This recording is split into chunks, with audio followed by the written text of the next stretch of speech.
Hello and welcome to Unacademy IAS English, a one-stop destination for the English medium civil services aspirants. A very good morning and welcome to the daily Hindu news analysis. So let's begin today's discussion by first looking at the topics that we are going to discuss. From the Delhi edition of the Hindu, I have chosen 6 important articles for a detailed analysis.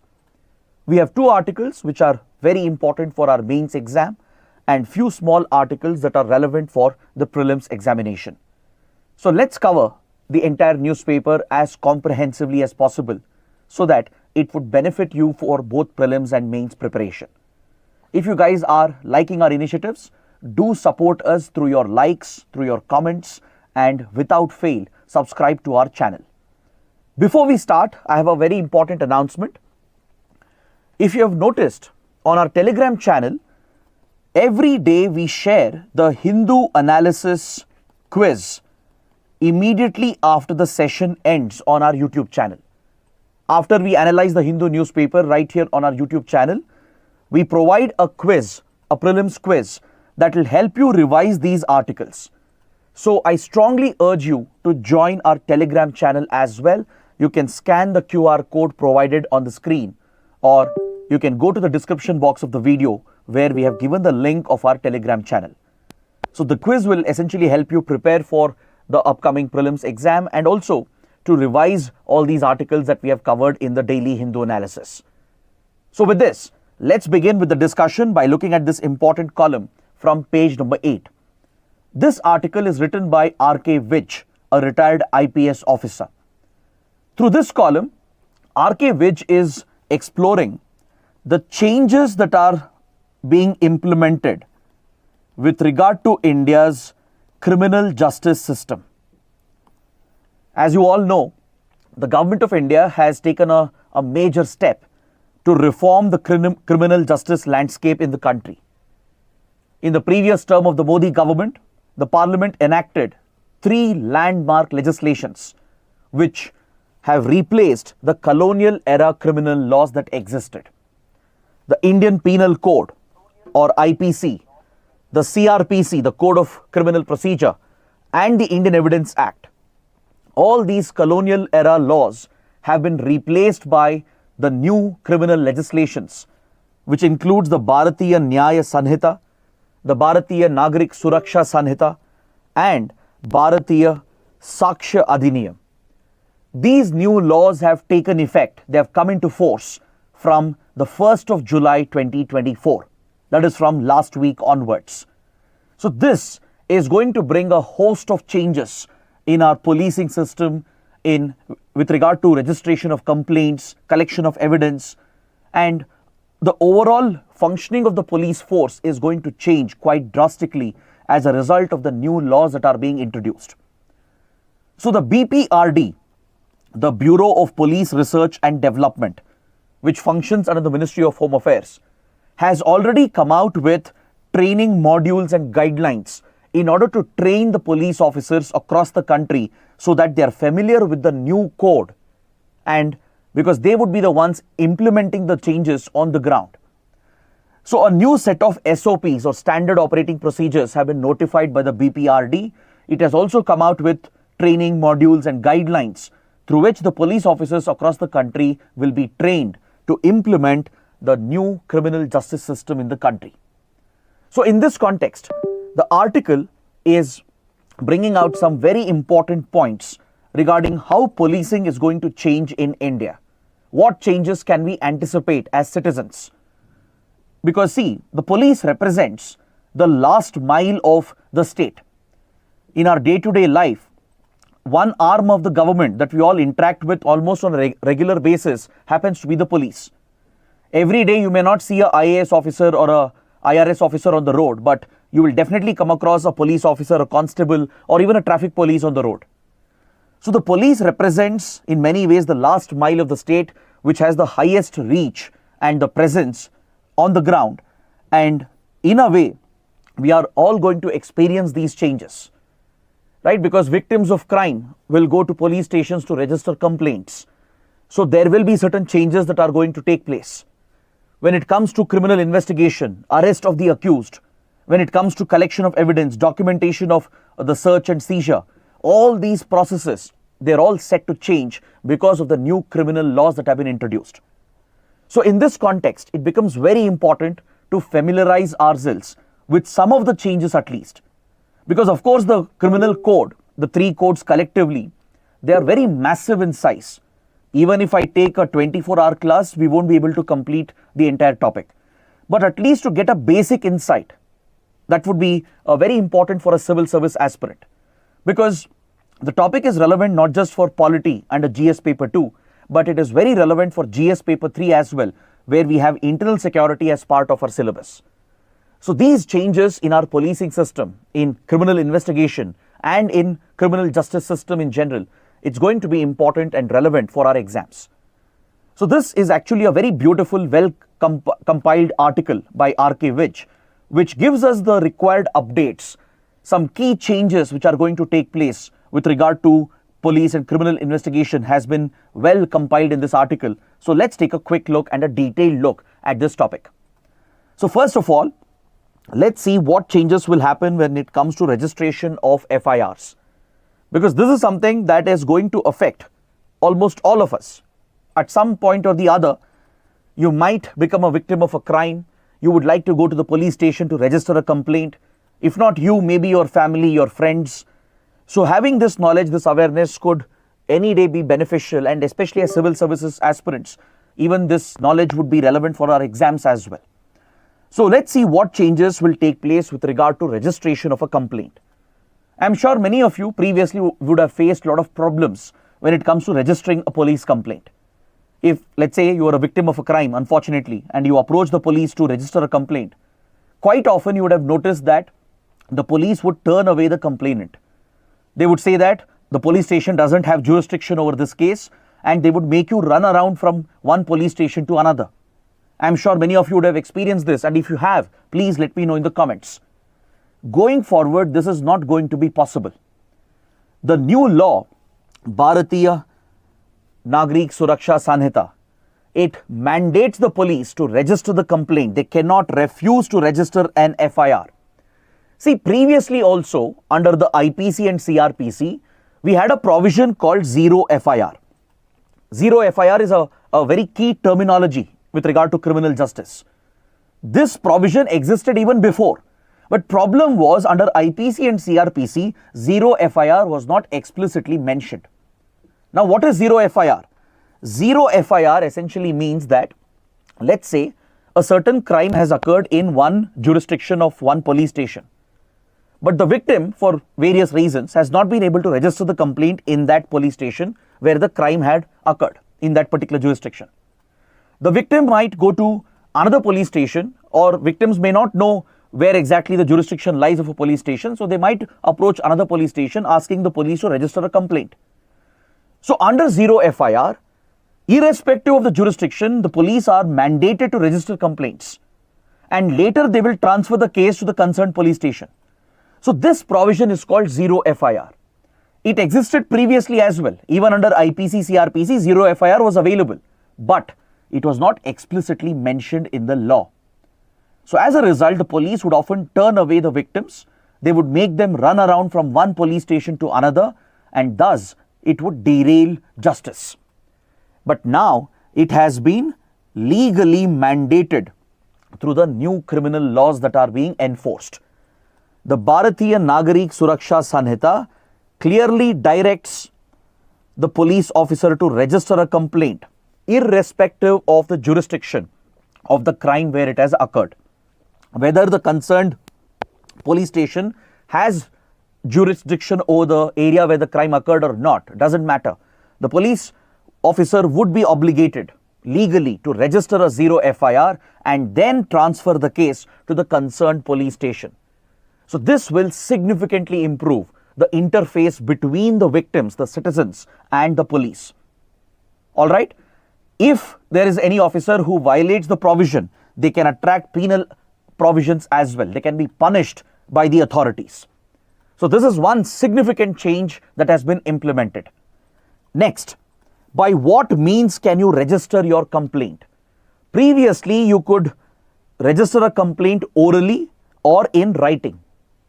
This is the mode of registering a complaint. But now a new method has been added. Even through the electronic mode, even through electronic means, you can register a complaint.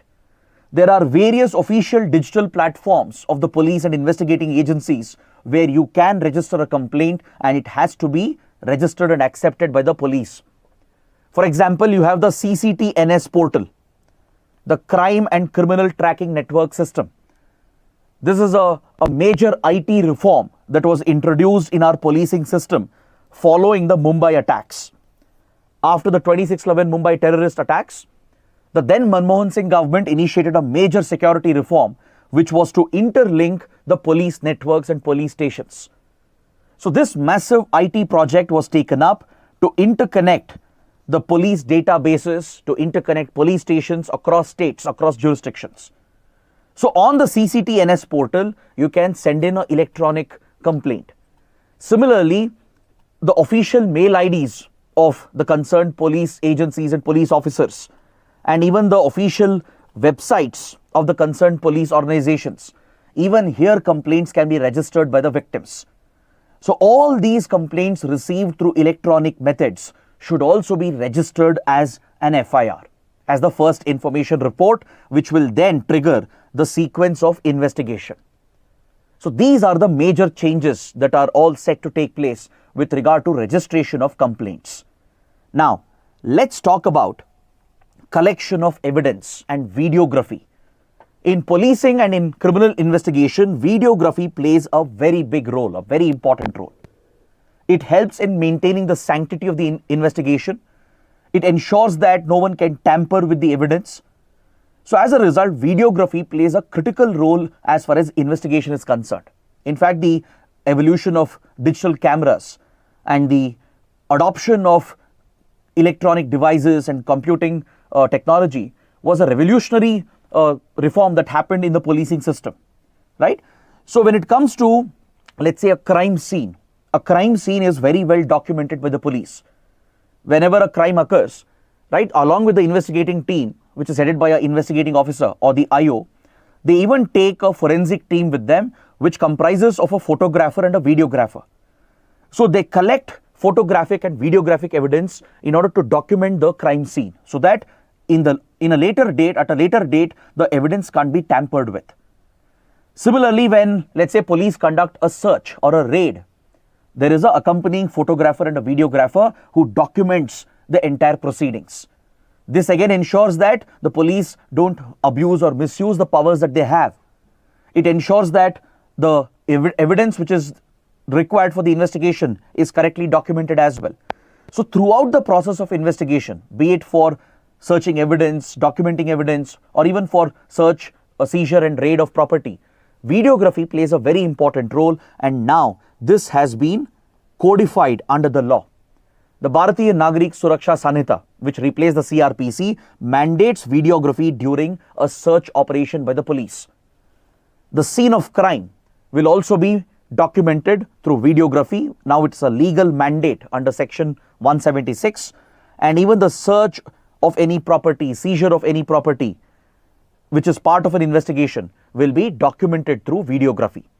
These provisions existed before as well. The practice was being done, but it was not a legal mandate. Now there are specific sections under Bharatiya Nagarik Suraksha Sanhita which mandates the videographic documentation. See, now for the exam, you don't have to remember the sections. UPSC will never get so specific. You're not preparing for a law exam, right? You don't have to remember each and every section. It's not required. Just understand the law, the provisions, that is more than enough. Any negligence in this regard on the part of the investigating officer will attract penal provisions. The officers will be punished by the chain of command if there is a negligence on the part of their duty. Is that clear? Next, in order to collect videographic evidence and document the electronic evidence, the police would need the required devices. They would require the training as well. They should know how to operate cameras, how to upload the videos, how to safely store the footage on cloud platforms or on computing devices. So this requires a degree of professional training which has to be imparted. it requires certain IT tools and infrastructure to be created as well. So for this purpose, we have established a portal called the eSaksha portal. Please make a note of this. It's very important for your prelims as well. As you saw in 2024 prelims, questions can come from internal security as well in your prelims. In this year's prelims, we had a couple of questions on internal security. So please make a note of such points. eSaksha is an online platform developed by the NIC, National Informatics Center, which functions under the Ministry of Electronics and Information Technology. This portal, it's an online portal which the police agencies around the country are using to document the evidence, the electronic evidence that they are collecting. It's a cloud-based mobile application and it has inbuilt security features to ensure that the evidence and the documents are not tampered with. Every time a photograph or a video is uploaded, right, during the course of investigation, they are geo-tagged.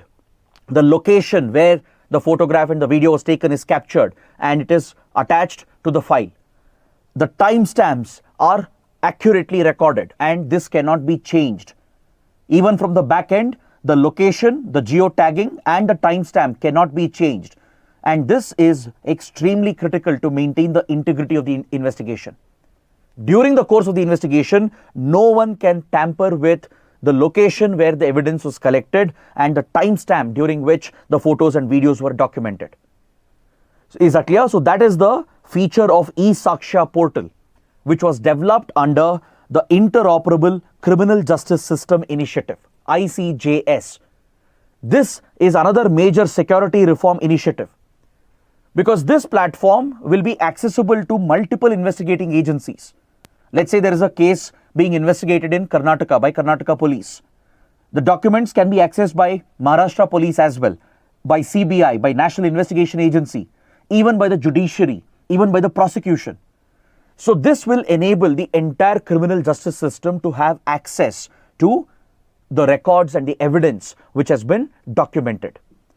It will help every agency involved in the process of criminal justice, from prosecution to judiciary to other investigating agencies to even cyber forensic experts. They will all have access to the information and this ensures the integrity of the investigation process. Next, what changes will happen with regard to the provisions of arrest? When it comes to arresting the accused, what changes are likely to take place? Let's understand this. First and foremost, the police have to mandatorily display a board in the police station, usually outside of the police station. A board has to be put up. It can be a digital board as well. It should contain the names, the details of the accused who have been arrested and kept in custody. Now, this provision also existed before. As part of the SOPs, the police had to do this. But again, it was not a legal mandate. It was not explicitly mentioned in the IPC or CRPC.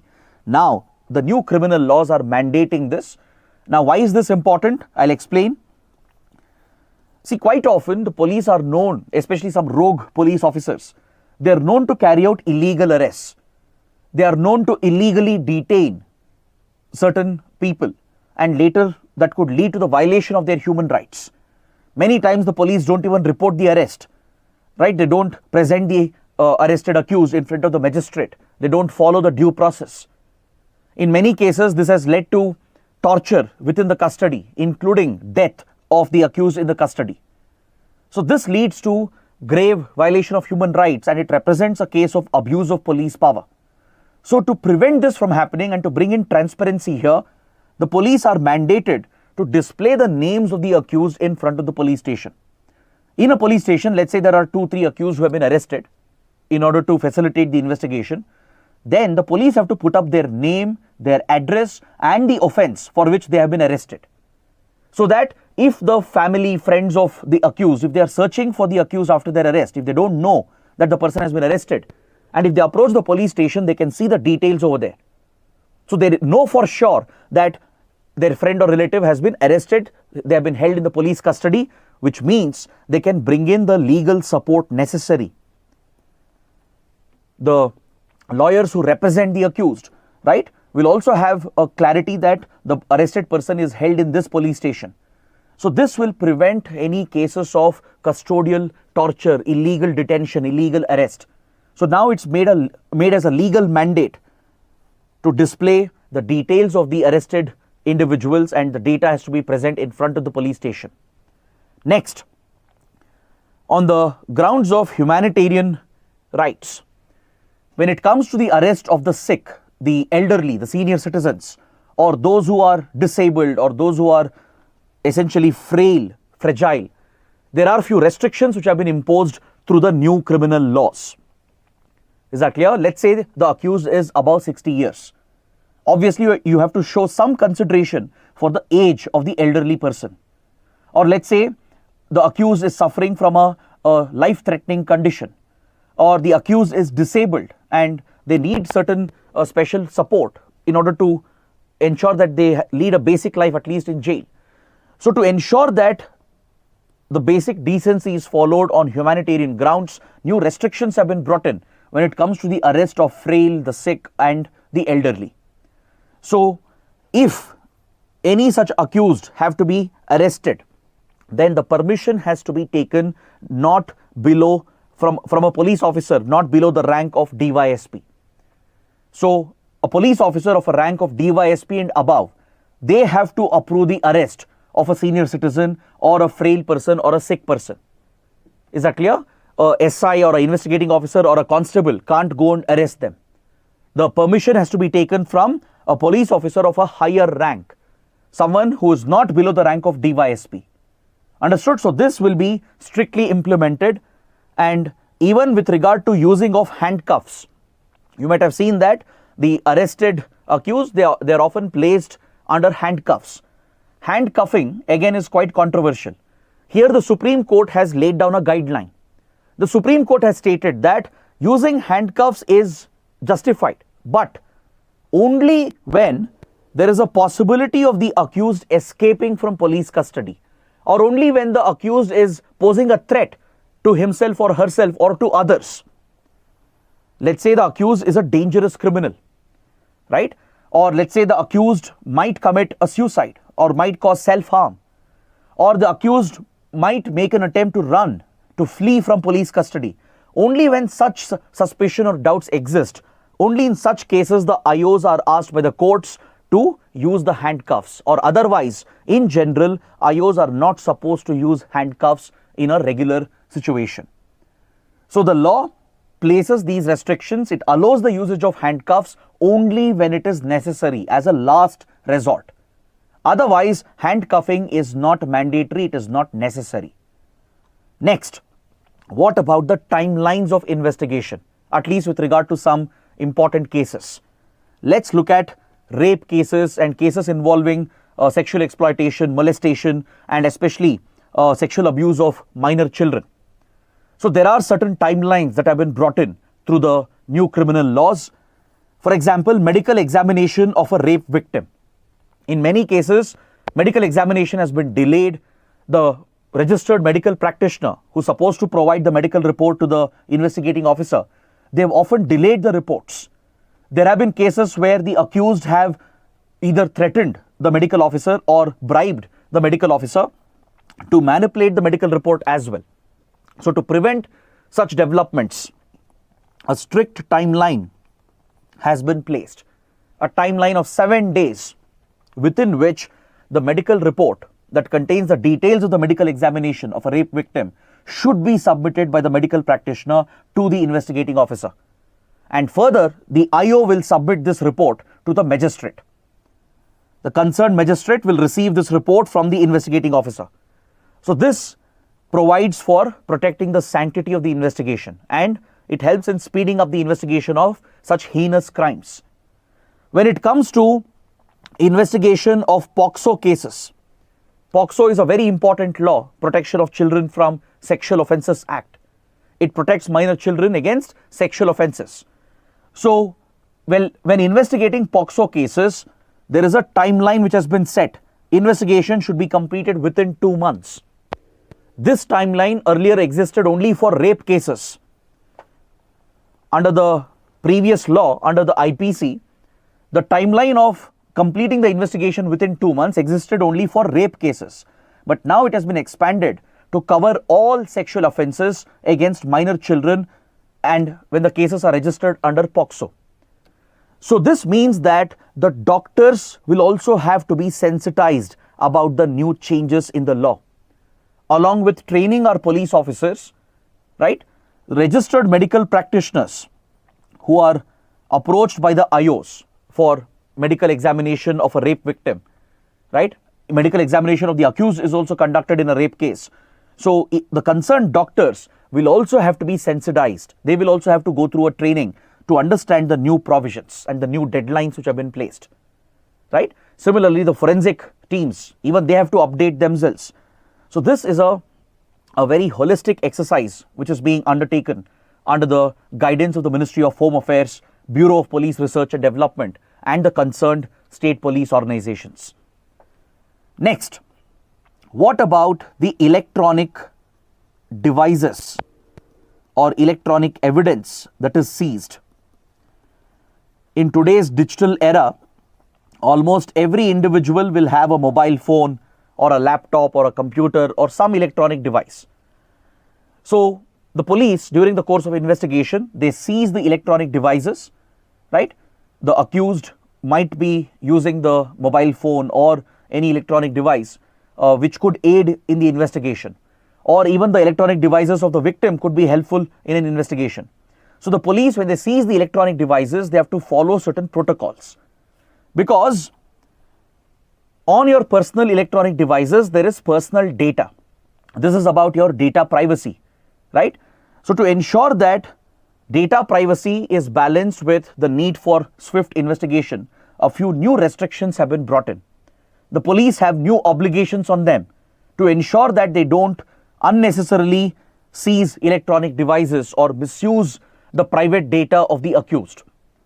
What if the police manipulate the electronic device? Because electronic device is easily capable to be tampered with, right? A professional, an expert can plant data, they can plant evidence, and the police can mislead the investigation if there are rogue officers involved.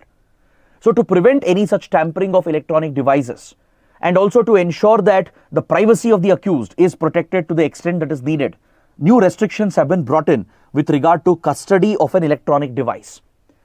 So going forward, the police have to maintain a chain of custody. They have to document everything from seizure of electronic device to how it has been handled, to what evidence has been collected from it. Everything has to be documented and a chain of custody has to be maintained. Every seizure has to be recorded, and there are checks and balances which have been brought in to prevent the tampering of electronic devices, so that no new evidence can be planted and the police can't tamper with the electronic devices. So for that, an entire chain of custody has been developed, and now the police will start following this new protocol. And also please note down that under one of the subsections, it's a duty to inform the progress of the investigation within 90 days to the informant or the victim of a crime, or even police informants who have given the information to aid an investigation. They should receive an update from the investigating officer within 90 days regarding what is the progress achieved in the investigation. So these are some important changes, big changes which are being implemented as far as policing in India is concerned. Coming to the last point, with regard to terrorism, if there is a terrorist act committed, right, what is the process of registering a case? Because these cases are registered under UAPA, Unlawful Activities Prevention Act. This is the primary anti-terror law in the country. But quite often, UAPA has been very controversial because allegedly police and investigating agencies have often misused the law. They have pressed terrorism charges against regular criminals as well, leading to the violation of their human rights. Because under UAPA, once you're charged, it's almost impossible to get bail. It leads to incarceration of the accused, and it has led to the abuse of power, the misuse of power. So there are a lot of controversies surrounding the UAPA and its abuse. So to keep this under check and to ensure that the police have the required flexibility to investigate terrorism cases, some changes have been brought in through the Bharatiya Nyaya Sanhita. The IPC, which has been replaced with Bharatiya Nyaya Sanhita, it defines a terrorist act. Along with UAPA, now Bharatiya Nyaya Sanhita also defines what constitutes a terrorist act. And it empowers the SP of a district. It empowers a high-ranking police officer to determine whether the case should be registered under UAPA or whether the case should be registered under Bharatiya Nyaya Sanhita. So when it comes to pressing the charges in case of terrorism, when terror accused are arrested and detained with the police, and when charges are being pressed, it will be the SP and someone above an SP. The minimum rank of the officer to decide what charges will be pressed will be SP and above. Superintendent of Police, who is a IPS officer, heads the district police, right? So it's a very high ranking position. So a police officer not below the rank of SP will determine what law will be invoked, what provisions of UAPA and Bharatiya Nyaya Sanhita will be pressed against the terror accused. So this will prevent the possible misuse of the anti-terror laws, which happen to be very stringent. Is that clear? Usually lower ranked police officers tend to misuse these provisions, and that is why the approval has to come from higher ranking police officers. So this is one change which is being introduced. So the SP will consider various circumstances. He will consider the kind of terror attack that has happened, or the terror accused who has been detained, how dangerous could the accused be, and what organization are they affiliated with. If it is an organization which has been banned under UAPA, then definitely terrorism charges can be pressed under UAPA. So by looking at all these factors, the SP or an officer above the rank of SP, they will decide as to under which law the terror charges will be pressed. So these are some major changes that you should be aware of, you should be familiar with. Of course, there are many more. As I said, it's a massive document, all the three collectively, right? It's a very huge topic, but this is just a small overview of the changes that will happen with regard to policing, investigation, and criminal justice. So if there is a question on this, right, this should be more than sufficient to help you write an answer. A question like this can be asked: with the new criminal laws coming into effect, how have the basic duties of police officers changed? You can expect this question under GS paper 3, under internal security, or maybe even under polity, under GS paper 2. So you can start the answer with an introduction. Maybe you can talk about the changes that have happened with the new criminal laws. You can mention that earlier we had colonial era laws like IPC, CRPC and Indian Evidence Act.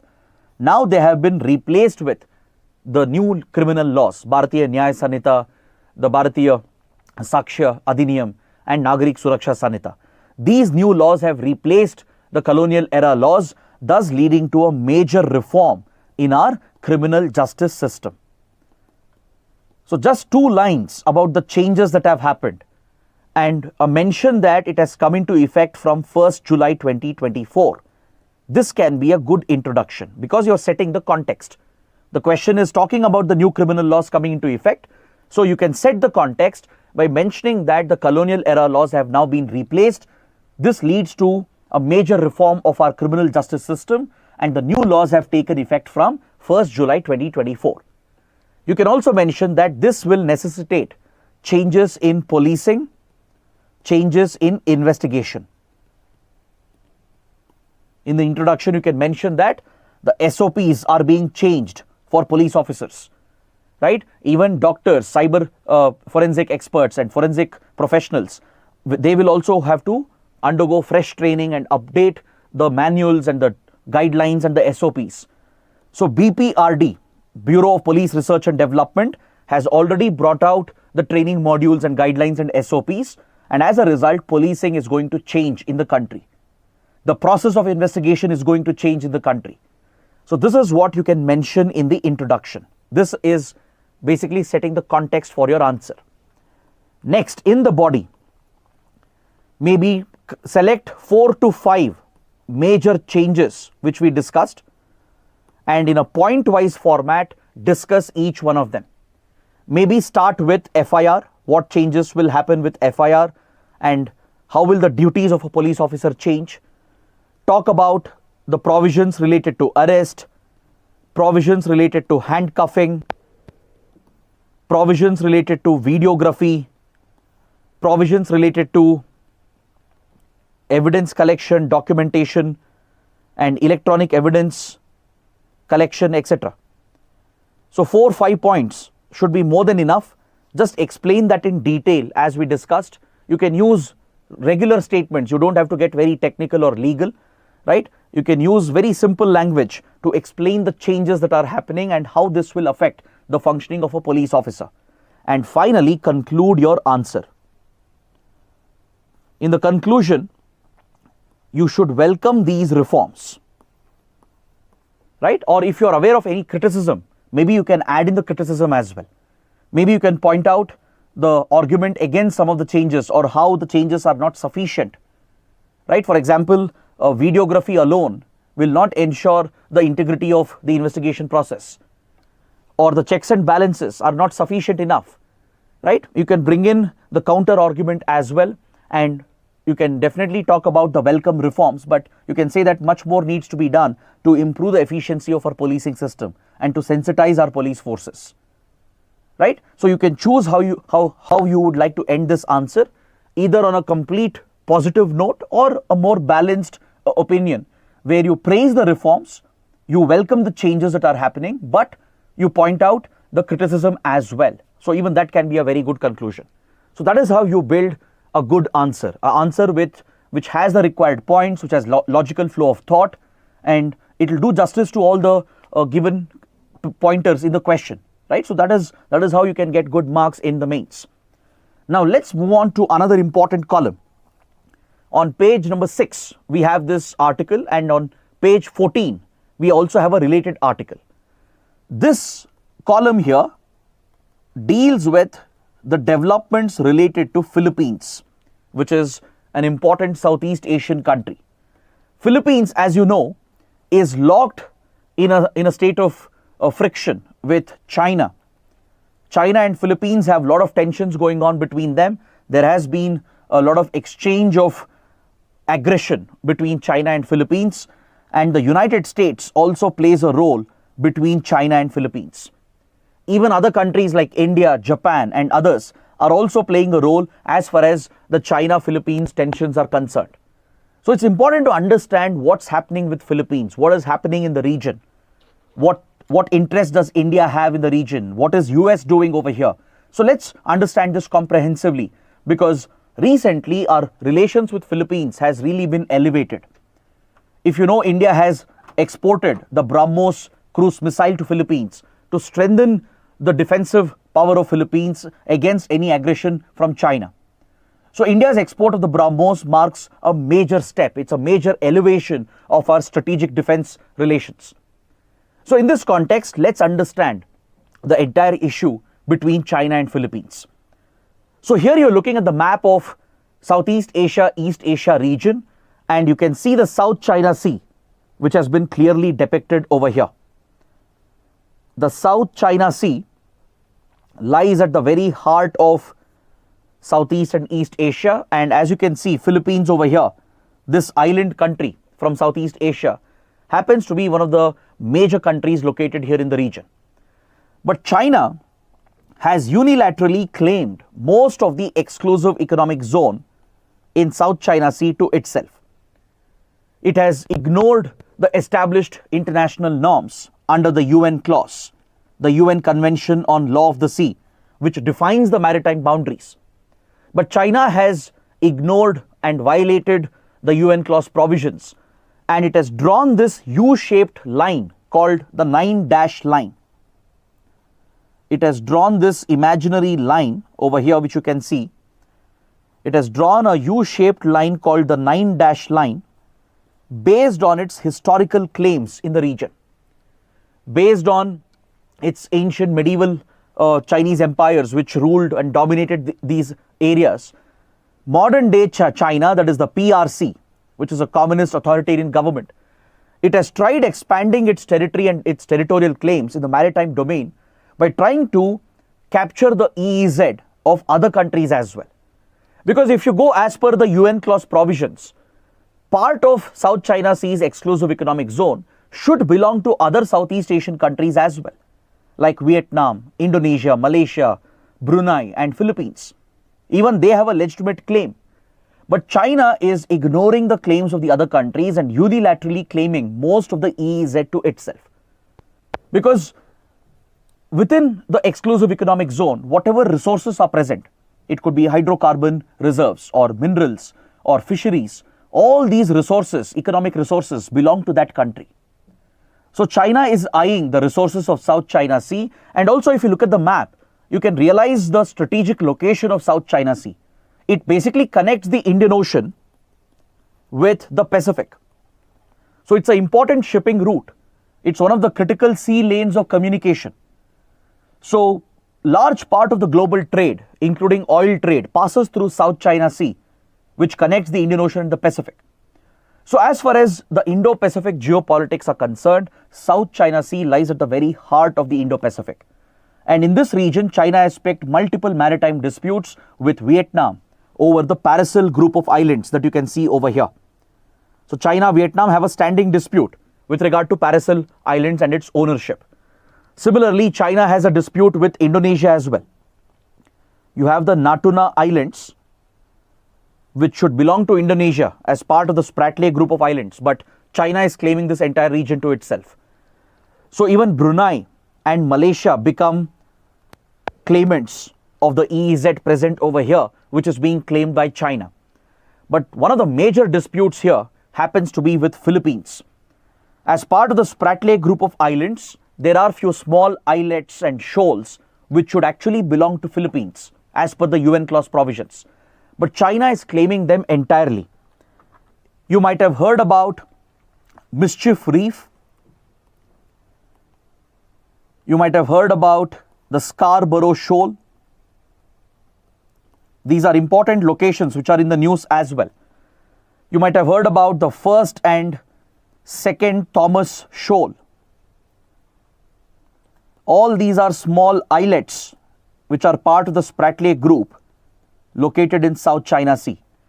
As per UN clause provisions, they should all belong to Philippines. Philippines should have sovereignty over these areas and the EEZ around them should belong to Philippines. But China is claiming most of these territories and maritime domain that belongs to Philippines. In fact, Philippines had even dragged China to an international arbitration body, the PCA, in 2016. As per the provisions of UN clause, Philippines had filed a case against China back in 2016 at the Permanent Court of Arbitration, which is headquartered at The Hague in Netherlands. So this arbitration body, which is an international judicial mechanism, the PCA ruled in favor of Philippines. The PCA ordered that the Scarborough Shoal, which is disputed, belongs to Philippines as per UN clause provisions, and it ordered China to give up the claims over Scarborough Shoal. But guess what China did? China refused to follow the award of the PCA. China has violated the orders of the PCA and thereby it is in violation of UN clause as well. That is why countries like US and India, they accuse China of violating the rules-based order. China is a country which has broken international rules, right? It displays China's expansionist behavior. It's trying to expand its territory and it's resorting to aggression, diplomatic aggression, military aggression, right? So China has broken the international commitments. It has violated UN clause provisions, refused to follow the rulings of the PCA as well. And China has not stopped at this. It has even resorted to open military aggression. The PLA Navy and the Chinese Coast Guard, they have been very aggressive when they deal with the vessels of Philippines. See, Philippines Navy and Coast Guard are also proactively deployed in the region. Plus, even Philippines fishing vessels, they have been targeted by the Chinese vessels. So the Chinese Navy and Coast Guard have threatened and even opened fire and fired water cannons as well. And they have even sunk a few vessels of Philippines. So this is how openly aggressive China has been in the South China Sea, and this turns the region into a very volatile region, right? So this is where we should understand a little more about China-Philippines relations, what's transpiring between them, and what is the US doing in between them. That's what we'll understand before we end this discussion. See, Philippines now has a new president. In 2022, Bongbong Marcos, that's his popular name, got elected as the president of Philippines. He comes from a family which has been involved in the politics of Philippines, right? His father and other family members have largely dominated the politics of Philippines historically. Historically, Marcos family, they have taken a position against China. They have taken a position against China. They have not hesitated to stand up to China. But if you look at other Philippines leaders like the former president, Duterte, he was seen as an ally of China. In 2022, there was a big change in Philippines when Bongbong Marcos, or Ferdinand Marcos Jr., that's his actual name, but popularly he is referred to as Bongbong Marcos. So he became the new president of Philippines, and since then, he has taken a firm stand against Chinese aggression. So that is one reason why tensions have gone up in the region. China has equated Ferdinand Marcos Jr. with the leader of Taiwan, right? With regard to China-Taiwan dispute, China claims sovereignty over Taiwan, and it has even tried to pressurize Taiwan, and it has even said that it will not hesitate to attack Taiwan to occupy Taiwan and bring it under China's control. On similar lines, China has equated Philippines with Taiwan and its behavior. It shows how China looks at these small territories and countries. So Bongbong Marcos is someone who has stood up to China and openly countered the Chinese aggression. And as a result, China has gotten even more aggressive against Philippines. That's why in the last 1 year especially, there have been clashes. There have been clashes and fresh tensions between the Chinese vessels and the Filipino vessels. So this is where the US steps in, because traditionally the US has been a close ally of Philippines. Is that clear? In fact, both US and Philippines, they have a mutual defense treaty that was signed during the Cold War period in 1951. During the Cold War, which had divided the world between the Western Bloc and the Communist power bloc, Philippines had aligned with the US. All right, and US had signed a mutual defense treaty promising military support to the Philippines. The US had taken a commitment to defend Philippines against external threats, and US had even stationed a massive number of troops in Philippines. Now please look at the map over here. I will show you two important military bases in Philippines. One is the Subic Bay Naval Base over here, and the Clark Air Base located over here. These were two large military facilities established by the United States during the Cold War. Lakhs of American troops with advanced military equipment were stationed at Subic Bay Naval Base and Clark Air Base. So advanced aircraft carriers, missile frigates, and even nuclear weapons at one point were stationed over here when the US was locked in a rivalry with the Soviet Union. So that was the arrangement between US and Philippines. All right. But after the Cold War ended, the US reduced its military presence over here. Philippines had taken over these military facilities. But even today, a number of retired American military personnel, the veterans, they reside in Philippines. Almost 4 lakh US veterans, they still reside in Philippines, thus constituting a major segment of the diaspora present here. So the US has a huge diaspora population in the Philippines. Majority of them are former soldiers who retired and settled in Philippines itself. So the US is definitely interested to ensure that China doesn't threaten Philippines, because the US has major strategic interests. The US wants to dominate South China Sea as well, because it's a vital link between Indian Ocean and the Pacific. The US has a strong diaspora population present over here. It has major military assets stationed in the region as well. It even supplies weapons to Philippines, and quite often US and China get into this indirect conflict of sorts by backing the other countries present over here. So the US has increased its military support of late.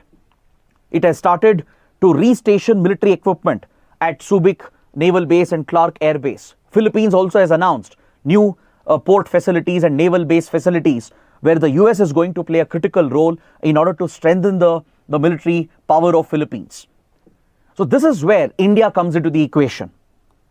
In fact, Philippines has started getting closer with all the Quad partners. The Quad is this informal diplomatic grouping comprising of US, India, Japan and Australia. Philippines has started reopening relations with all of them, especially with the new president. Right, in the last 2 years, after Ferdinand Marcos Jr. became the president, Philippines has taken a clear position against China. Right, under President Bongbong Marcos, Philippines has not hesitated to stand up against China. It has closely aligned with US, India, Japan and Australia. So it's building a closer alliance with the Quad partners. In fact, US is even working on a proposal to bring in other countries of the region like South Korea and Philippines as members of the Quad. So there is a proposal to expand the Quad grouping and the US is actually working on that. So this is where India comes in. India also has a position on the South China Sea issue because large part of India's trade passes through South China Sea. A large part of our exports and imports passes through this route. Plus all these Southeast Asian countries are key partners of India. As part of our Indo-Pacific strategy and the Act East policy, we prioritize our relations with the Southeast Asian and East Asian countries present over here. Plus, India has a strong commitment for a rules-based order. India respects international law and we expect other countries to do the same as well. So India is opposed to China's violation of the rules-based order. India is opposed to Chinese aggression, which could destabilize the South China Sea. And potentially, a conflict or war might break out here. One mistake from China or Philippines can easily turn this into another conflict, right? So India has criticized the Chinese aggression. We have extended support to Vietnam, to Malaysia and Philippines and Indonesia as well. But with Philippines, we have really elevated the relations because recently, we signed a deal to export the BrahMos cruise missiles and we have already supplied them as well. India has already dispatched the first batch of BrahMos cruise missiles. The sea-based variant of the cruise missile has been dispatched. That's what Philippines wanted.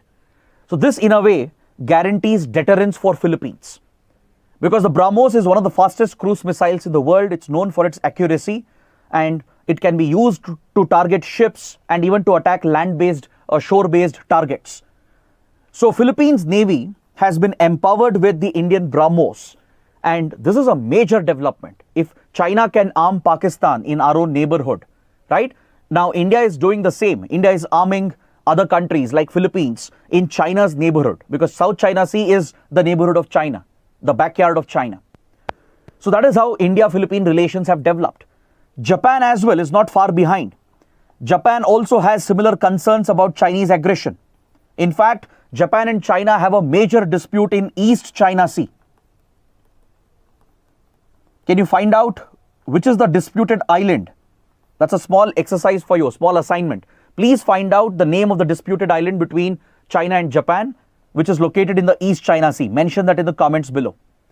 So since China-Japan have a rivalry going on and tensions are quite high between them, Japan has naturally aligned with Philippines.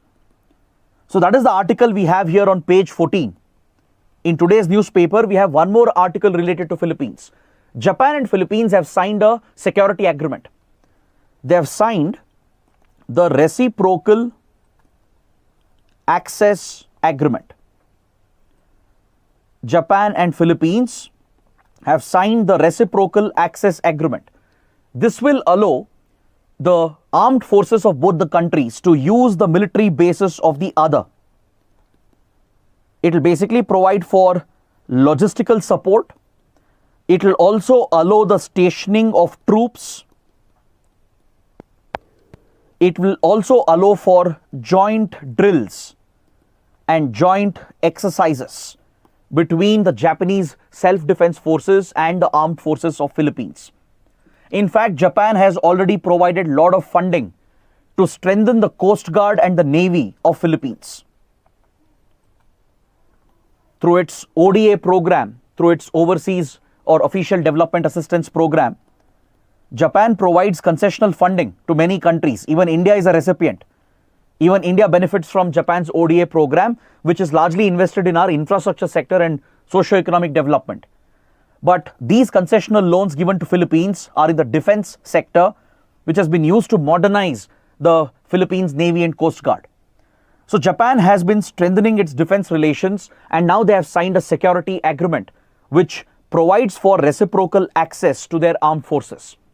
They can use each other's military facilities, station the troops in the other country, and even conduct joint drills and joint exercises. Now, this is quite massive, and let me explain why. Because if you look at the World War, then Imperial Japan, fascist Imperial Japan, committed brutal atrocities across Southeast and East Asia. You go to China, you go to South Korea, you go to Philippines. The Japanese were a hated people and a hated country because of the brutal atrocities that fascist Imperial Japan had committed during Second World War. With such a country, for Philippines to sign a security deal, it's indeed a big development, which means they have set aside the past, the history, and they're focusing on the current threat, which is China. Even South Korea is partnering with Philippines because South Korea has massive shipyards where advanced naval vessels can be built. So there is a proposal on which US and Japan are working upon to work with South Korea to use the South Korean shipyards to build advanced naval vessels which can strengthen the naval power of Philippines to stand up against China. So that is the kind of alignment which is happening here. Even Australia is one of the largest financial supporters to Philippines. Australia provides donations and funding to Philippines, and they have a strong defense and strategic relationship. Is that clear? But you also need to understand that Philippines has a degree of dependency on China as well. See, the world of international relations, it's not just zeros and ones, or it's not just black and white. There exists a gray area, right? Now, just because Philippines has rivalries and tensions with China and it has aligned with the other like-minded countries, doesn't mean that Philippines has no dependency on China. In fact, Philippines needs China economically. It has a lot of financial dependency. China has announced up to $10 billion, close to $9 to $10 billion in state support. It's a development fund which has been provided under the previous governments. When Philippines had pro-China leaders like Duterte and Gloria, these were pro-China presidents of Philippines. So under their regime, almost $9 to $10 billion worth of financial assistance was provided. Even now, Philippines has a lot of economic dependency with regard to import of essential items. And even the Chinese market is vital for Philippines exports, right? So Philippines has a lot of economic dependency, and China is known to misuse the economic advantages to create a strategic advantage. In fact, UPSC had asked a mains question on this topic. A few years ago, in the mains exam, UPSC had asked how China leverages the economic advantages in geopolitics. So understanding these points can be very crucial. You can bring in these points as well when you're writing an answer to such a question. So Philippines has an economic dependency, a financial dependency on China, and this does create concern, right? So that is how the complex geopolitics of South China Sea has been playing out. And you should have an understanding of the relations between Philippines and China. You should know about the role of US and Japan and what India has done, what stand has India taken with regard to the dispute between Philippines and China. So please take up this question. Growing friction between Philippines and China is likely to strengthen Manila's military ties with the US. Manila is the capital of Philippines, but it could also affect its financial links with Beijing. So please take this up for answer writing practice. I've given you all the pointers required with the required maps. So I expect you to write an answer, and please try to post the answer in the comment section. Now let's head towards the prelim section and take a quick look at the smaller articles in today's newspaper. We have a column on page number 6 that refers to HPV vaccines. So let's understand what is HPV. What are the HPV vaccines? What's the controversy surrounding them? HPV is a disease, human papilloma virus, caused by the human papilloma virus. HPV is a sexually transmitted infection. It's primarily transmitted through the sexual route. Is that clear? It's one of the most common sexually transmitted infections transmitted during sexual intercourse. And it can lead to genital warts, and it can even cause cancer. It is known to primarily affect women. Even men can be the carriers, but women are known to be primarily affected by human papilloma virus. It's a group of viruses. There are at least 200 different strains and mutations collectively, and some of the strains, they are known to cause genital warts and certain types of cancer as well. Is that clear? So since women are more vulnerable, vaccines have been developed to prevent the progression of HPV into genital warts and cancer. It is one of the leading causes with regard to cervical cancer. So in the West, in the developed countries, vaccine has been available against HPV from a very long time. But Western pharmaceutical companies held a patent on it. It was very expensive. It was not accessible in India. Recently, in India, there was a big development. The Serum Institute, which also developed one of the COVID vaccines, produced an indigenous HPV vaccine, the Sarvavac. It was launched by the government of India with a lot of publicity, and the government is trying to universalize this vaccine to ensure that women are administered with HPV vaccine, especially young girls, adolescent girls are being taken up as the focus group, the target group, to be administered with the HPV vaccine, and the government is looking to universalize the vaccination program. So the writers of the column, they have an issue. They are pointing out that studies have not conclusively proven that HPV definitely causes cancer. If you take cervical cancer amongst women, yes, in many cases, rather in most cases, women having cervical cancer have tested positive for HPV. But there is no direct causal link between HPV infection and cervical cancer, this has never been conclusively established through clinical studies. So based on this, the writers are arguing about the necessity for large-scale vaccination, and especially women being the focus group. Because as I told you, even men can be infected, but numbers are less. Men can definitely be carriers. But yes, women are more susceptible, more vulnerable. But in a vaccination program, if you are focusing only on women, it basically promotes patriarchal tendencies. See, in the West, the reason why HPV vaccine was administered only to women was because it was largely believed that teenage girls who engage possibly in promiscuous sexual activity, they could be the carriers and they could infect the wider adult population. This was a very patriarchal approach, a very narrow-minded approach that developed in the West. So if India also is trying to universalize the vaccine campaign and focusing only on women and the girl child, it only strengthens that patriarchal tendencies that women's sexual behavior has to be kept under control. So such social questions and pragmatic questions are being raised by the writers. They question the efficacy of the vaccine as well, the timing of the introduction, the pricing of this indigenous vaccine as well. But nevertheless, for prelims, understanding what is HPV, why is HPV vaccine necessary, and what are the complications, this could be very important for our exam. Next, we'll look at another science and tech related topic on page number 9. We have a detailed article that refers to regenerative braking, which is a technology used in electric vehicles. As you know, EVs are powered by batteries. They are powered by electricity, which is stored in batteries. Correct? So, in an electric vehicle, the electricity is getting converted into mechanical energy through a motor called the traction motor. This is what drives your vehicle. The electricity stored in the battery gets converted through a traction motor that drives the vehicle forward, right? So electricity is getting converted into mechanical energy.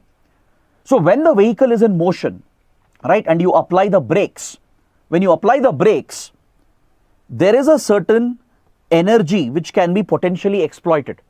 The kinetic energy of the vehicle during braking can be converted. This mechanical energy can be converted back into electricity. Is that clear? You can use the same motor, the traction motor itself, and you can use the braking mechanism which basically breaks the momentum of the vehicle, and use that mechanical energy, the kinetic energy that is present here, and to convert this back into electrical energy which can be stored in a separate battery. So this reconversion of mechanical energy back into electrical energy through a motor, through the traction motor, this is called regenerative braking, where the act of braking a vehicle, an electric vehicle, is generating electricity. The mechanical potential energy is getting converted, that kinetic energy is getting converted into electricity, and it's getting stored in a separate battery which can be used by the vehicle. So this saves the battery power of the vehicle. It makes EVs more efficient. It increases the mileage, and that is the technology behind regenerative braking. So understanding what is this concept could help you answer a prelims question. Again, you don't have to go into the details. You don't have to understand how a traction motor works, right? That's not for UPSC prelims. It's not necessary. Just understanding the term, its relevance in EV technology is more than sufficient. Next, on page 9, we have an article related to economy. No, I think, sorry, make a correction. I think this is page 12. Under the business section, we have this article related to white goods. The government has reopened the PLI scheme for white goods. So you should understand what is white goods, why a PLI scheme was provided for white goods. See, PLI, as you know, it stands for Production Linked Incentives. It's a scheme launched by the Ministry of Commerce and Industry, implemented by the Department for Promotion of Industry and Internal Trade, and it incentivizes certain sectors and industries to boost domestic manufacturing. So those sectors which meet the manufacturing output targets which are laid down, which increase their production levels, they are incentivized by the government. So PLI scheme has been implemented in various sectors, and white goods were also provided with a PLI scheme, but it had been brought to an end. Now the government has reopened a fresh window to incentivize the white goods industry. Is that clear? For 3 months, the PLI scheme has been reopened. From July to October, the PLI scheme would be applicable again to the white goods industry. It had been ended previously, now it has been reopened. So what do you mean by white goods? Generally, with regard to industrial manufacturing, white goods refers to your electronic appliances, the durable electronic appliances. For example, your refrigerator, air conditioner, LED lights, right? These are the large consumer durable items that are used in offices, households, shopping complexes, government offices, etc. Traditionally, all these durable devices, electronic appliances, they were white in color, right? If you remember your old refrigerators or even the current air conditioners, they're all painted white. Now they are categorized separately not because of the white color, but because they are durable. When you purchase an air conditioner, it will last at least 5-6 years. When you purchase a refrigerator, you use it at least for 7-8 years or 10 years as well, right? So these are household appliances which have a long shelf life. They are durable products. They have a longevity with regard to their lifespan. So generally, we don't go and buy air conditioners every year. We don't go buy refrigerators every year, correct? Which means the demand will have to be managed, or else production will fall. The industry has to plan in such a way that they have to assume that people will not come regularly and buy their refrigerators, washing machines and dishwashers, etc. Why will you? Because they are durable devices. So you need a separate approach for such an industry, for a consumer industry which is a durable industry, right? You need to ensure that the demand is sustained over a period of time. So that sector of durable consumer appliances is called white goods industry. So for that, special incentives are given through PLI scheme to boost domestic manufacturing. But in other sectors as well, there are white goods which are referred to. For example, in the beverage industry, colorless spirits like vodka, gin, even they are referred to as white goods. But this does not apply for the PLI scheme that the government has started. Even in fabric, textile industry, there are white fabrics made with linen and cotton, right? So even there you have a separate PLI scheme, but when we say white goods in the PLI context, it applies only for consumer durable industry, the electronic appliances industry. The two selective electronic appliances like refrigerators, freezers, washing machine, dishwashers, air conditioners, etc. Now coming to the last article, we have a very important update from Myanmar. As you know, Myanmar has been going through a civil war over the last 4 years, right? The military junta has recaptured power in 2020, it nullified the elections, declared an emergency, and it brought back military rule. And since then, ethnic armed groups and pro-democracy protesters have been rebelling against Myanmar's army, and a civil war has been undertaken over the last 4 years. So few ethnic armed groups have seen remarkable success against Myanmar's army in the last few years, especially since 2023. Last year, around 3 armed militant groups came together to form the Three Brotherhood Alliance. And one of them was the Arakan army from the Arakan region, which is in the Rakhine state of Myanmar. You can see the Rakhine state over here. It faces the Bay of Bengal and it's very close to India geographically. India also has executed a major project here in Rakhine, which is the Thandwe project. India has built the Thandwe port, and it is part of the Kaladan project of India, which is a transport connectivity project. Even China has built a port here, the Kyokfu port, as part of its Belt and Road Initiative. So Rakhine state is strategically important because it opens to Bay of Bengal, right? And India, China have major projects present over here. So in the Rakhine state, you have a location called the Thandwe airport, also called the Ma Zin airport. Now this city is known for its beach resorts. When Myanmar was a stable country, Thandwe was a resort destination, a luxury resort destination, and the Thandwe airport, also called the Ma Zin airport, was indeed a big commercial airport. This critical facility has now been captured by a rebel group, the Arakan army, which operates in Rakhine region, in the Arakan region, which was part of the Three Brotherhood Alliance. They have defeated Myanmar's army over here. They have thrown out the military and captured a strategic airport, the Thandwe airport. In fact, many analysts, many experts believe that most likely Myanmar's military might be defeated as well.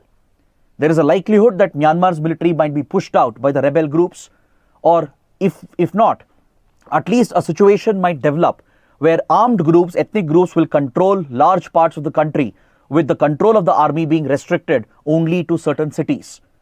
So this is a scenario that India is already preparing for. India has been closely watching the developments even towards the Chinese border in the Kachin state and the Shan state. Large territories have already been captured by rebel groups. And also towards the borders with India, in the Rakhine state, and also towards the borders with Nagaland, Manipur and Arunachal Pradesh.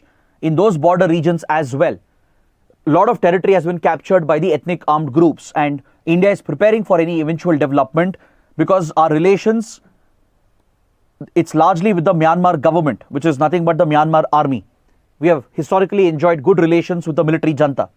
So now we are preparing for a possibility where we may have to deal with the armed groups and the militant organizations as well to protect India's interests, because India has major interests in Myanmar. Is that clear? So that is what we understand from today's newspaper, and on this note, I would like to bring today's discussion to an end. I hope you guys have liked the session, understood everything. If you did, please let me know in the comments. And don't forget to press the like button, because that is what keeps us motivated to keep doing better for the aspirants. So that is it for now. We'll see you tomorrow again. Thanks for watching. Have a good day.